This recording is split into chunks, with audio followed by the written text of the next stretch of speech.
njoftoja, atë do ju njoftoja, këtë gjën që do thoni ju. Po patjetër. Atëherë, pika e 7 e rendit të ditës, është seancë pyetje përgjigje me Ministrin e Shëndetësisë dhe Mirëqenies Sociale, zonjën e Bisala, kërkuar nga deputeti Ral Kapri. Meqense deputeti është ngarkuar nga shërbimet e kuvendit për një vizitë jashtë, kjo seancë pyetjes shtyhet për në seancat e radhës.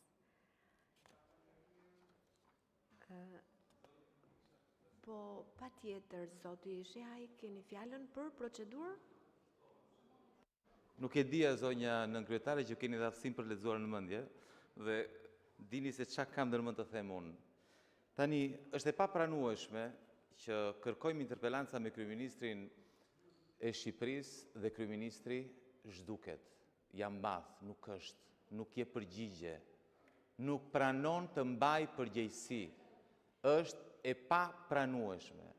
Kisha kërkuar një interpelancë në lidhje me Air Albania dhe kryeministri, si zakonisht, ashtu si kërkova interpelancë për Jollin, për Thuman Kashar, kryeministri zhduket dhe thot dhe delegon tek ministra për marrëdhëniet me parlamentin. Tani, zonjës Ismaili, unë nuk kam si t'i kërkoj llogari për Air Albania. Çfarë mund të thotë zonja Ismaili për Air Albania? Ku e di zonja Ismaili se çfarë bën Edi Rama me Air Albania? Flasi për një kompani ajrore, shtetërore, që praktikisht vetëm transparencë nuk ka bërë, është e vetmja kompani, besoj në Shqipëri, që as bilanci nuk dorëzonte. As bilancin, ka falimentuar. Nga ta di ministria Ismaili se si përfundoi avioni Air Albania në Rusi. Nga ta dia. Qa kuptimi ka të delegosh interpelancën kur rregulloria e parashikon që kryeministri duhet të vi këtu e t'japi llogari?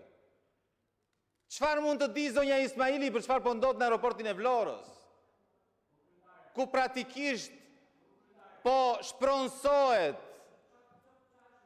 Është zonja nënkryetare, është e papranueshme që kryeministri i Shqipërisë nuk pranon të vi këtu të japi llogari për çfarë ka bërë, për si abuzon me paratë qytetarëve shqiptar, përse si argjon miliona euro të popullit më të varfër në Europë, sepse do të udhtoj me avionin më të madh.